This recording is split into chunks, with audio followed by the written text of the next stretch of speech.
Mummy આજે શું બનાવો છો? જો આજે આપણે દાળના ઢોસા ને એવું બનાવવાનું હોય તે આ લીધી દાળ બરાબર. બધી દાળ લઈ લીધી બરાબર. આપણે 5 જણોની દાળ મૂકવાની હોય બરાબર. હવે હું આ દાળને ધોઈ દઉં.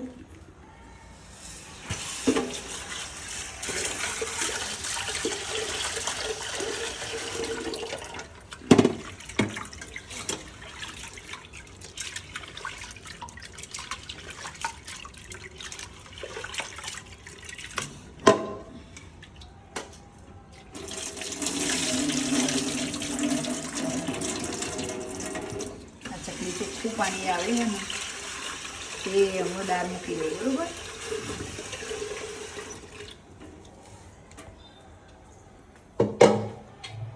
બાહો નહીં હવે આપણે ગેસ ચાલુ કરીએ. આ દાળ મૂકી દીધી, આ મીઠું નાખી દઈએ, થોડું તેલ રેડી દઈએ એટલે આ ઉભરાય ના, દાળ ઉભરાય ના બરોબર. 2-3 સીટીઓ વગાડી દેવાની. આપણે ગેસ ચાલુ કર્યો. આપણે પેલા બનાવીએ છીએ ઢોસા, એમાં આ શાક બટાકાનું અને ડુંગળી બંનેને ભેગું કરી વઘારવાનું છે. તો આપણે શરૂ કરીએ વઘારવાની બરોબર. મસાલા ઢોસા માટે મેલ્યું અને તો હમણાં મેલીને અને આ તેલ રેડ્યું. તેલમાં આપણને જેટલું બહુ તેલ નહીં થાય બટેકામાં, એની ધ્યાન રાખવાની બરોબર. આમાં તેલ ગરમ થાય છે. આપણું તેલ ગરમ થાય ને બરોબર, તેલ ગરમ થવા દો.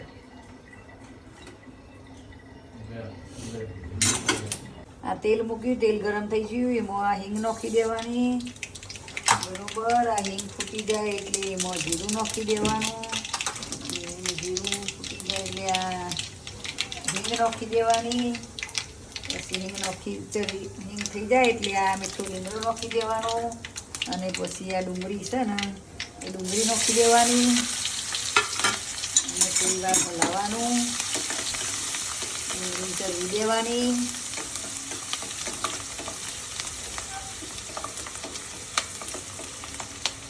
ડુંગળી ચરી જાય ને એટલે આ બધું મરચું, મીઠું, ખોડ, હળદર અને કોથમીર આ બધું લીધું અને એ બધું આમાં નાખી દેવાનું, કરી દેવાનું.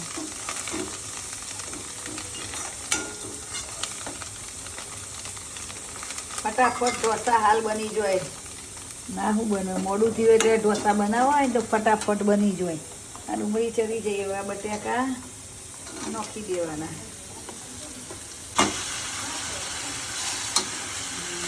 દેવાનું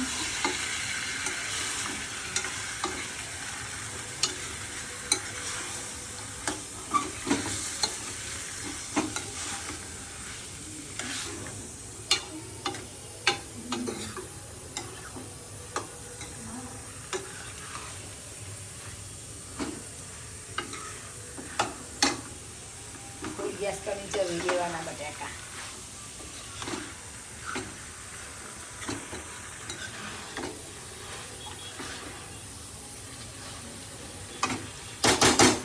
બની ગયું આપણું શાક જોઈ લો.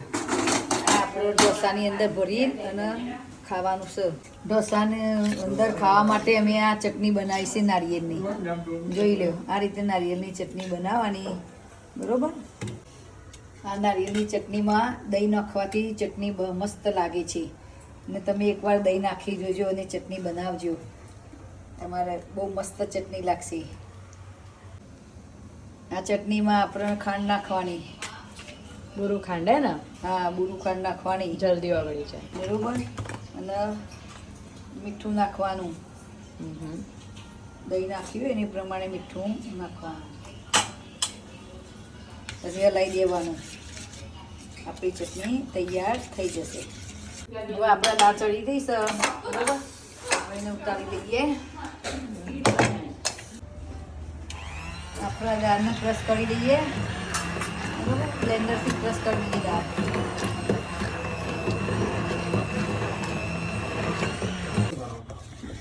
હવે આ દાળની અંદર આપણે ટામેટાં, ડુંગળી સાતરીને નાખવાના છે. એટલે આપણે આ તપેલી મેલી, ગેસ ચાલુ કરીને તપેલી મેકી અને હવે આપણે આ થોડું તેલ લેવાનું, બહુ નહીં લેવાનું તેલ, થોડુંક જ લેવાનું, આટલું એક ડોકલી તેલ લેવાનું, બરાબર.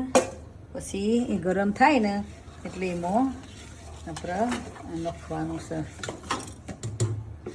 આ આપણે તેલ ગરમ થઈ ગયું, એમાં નાખી દેવાની રહી, બરાબર. રહી નાખી દેવાની. રહી ફૂટે ને એના પછી જ આપણે જીરું નાખવાનું, બરાબર. અને જીરું ચડી જાય ને એટલે આપણે હિંગ નાખવાનું. હિંગ નાખીને આપણે આ ડુંગળી નાખવાની, બરાબર. ડુંગળી સાતરી દેવાની પહેલાં.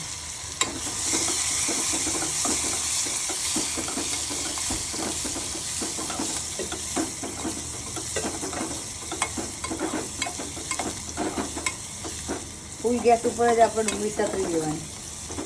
અચકતરી ડુંગળી સાતરવાની આપણે, આવી અચકતરી ડુંગળી સાતરવાની, બરાબર. પછી નાખવાના ટામેટાં, બરાબર. આ નાખી દીધા ટામેટાં, બરાબર. અને એને બરાબર આપણે ચડવા દેવાના, બરાબર. આ દાળ છે ને એમાં આ ગેસ બંધ કરી દેવાનો. આ ડુંગળી, બટાકા, ડુંગળી અને આ ટામેટાં ચડી ગયા, બરાબર. એ આ દાળની અંદર નાખી દેવાના.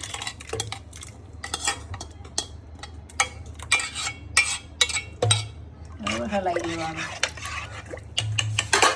નાખી દીધા અને આપણે દાળ ચડવા પાછી ફરી થોડી દાળ 10 મિનિટ દાળ ચડવા દેવાની. એટલે આ દાળને બરાબર ચડવા દેવાની, થોડી જાડી થાય એના માટે ચડવા દેવાની. અને આપણે આની અંદર મરચું, હળદર, ધાણાજીરું, મીઠું અને ગોળ થોડું લીધો છે અને આ મીઠો લીમડો લીધો છે અને સંભાર મસાલો લીધો છે આયરો, અને ગરમ મસાલો લીધો છે.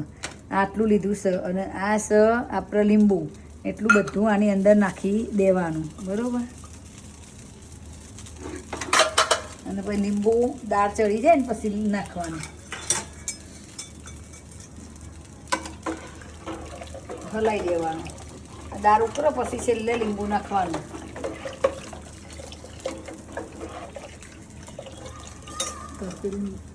આ દાળ ઉકળી ગઈ છે, હવે તૈયાર થઈ ગઈ છે. એમાં આપણે લીંબુ નીચોઈ દઈએ, બરાબર. આ લીંબુ નાખી દીધું, બરાબર. અને આ ગેસ બંધ કરી દેવાનું. હવે ઓમોને હું દાળ આપી દઉં, બરાબર. લે ઓમો, આ અમારી વહુનો ભાઈ છે, આ એ દાળ ચાખી છે.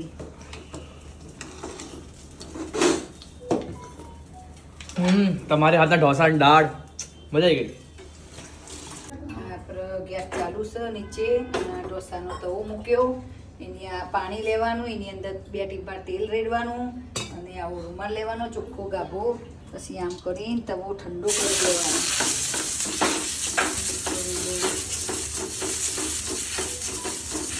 તવો ઠંડો કરવાનો. પછી ઢોસો આવવાનો.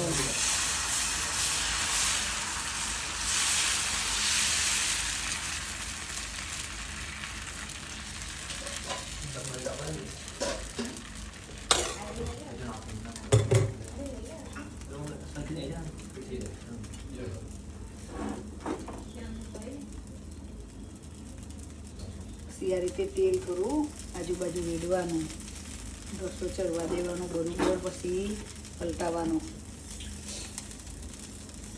ઢોસાને પલટાવવાનું, બરોબર. પછી આમ તેલ રેડવાનું. બીજી રીતે મૂકવાનું તમને શીખવાડું, સરળ રીતે. ઢોસા જેને પાડતા ના આવડતા હોય, ઢોસા પડતા ના હોય, તો આ મારી રીત જોઈ અને તમે શીખી જાઓ ઢોસા પાડતા. કોઈને હોશિયારું ન ના.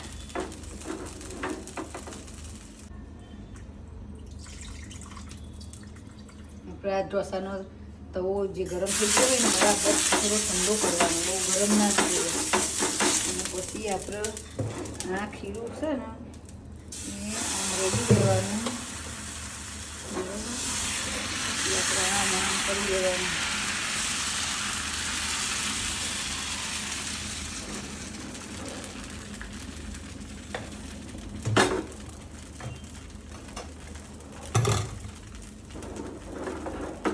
આ રીતે ઢોસો બનાવીએ કાંઈ બાજુવાળા પડોશીને નહીં બોલાવવાનું તે મારે ઘેર ઢોસા બનાવવા આવો આપણે જાતે શીખવાનું આ રીતે ઢોસા બનાવતા પછી આ રીતે થોડું થોડું તેલ રેડવાનું કિનારીઓ ભરી એટલે આપણે વારવાનો ઢોસો પલટાઈ દેવાનો પછી આમાં કાંઈ નવું નહીં ઢોસો તમને ચમચીથી ઢોસો પાડતા ના ફાવો તો તમારે આ રીતે બનાવી દેવાનો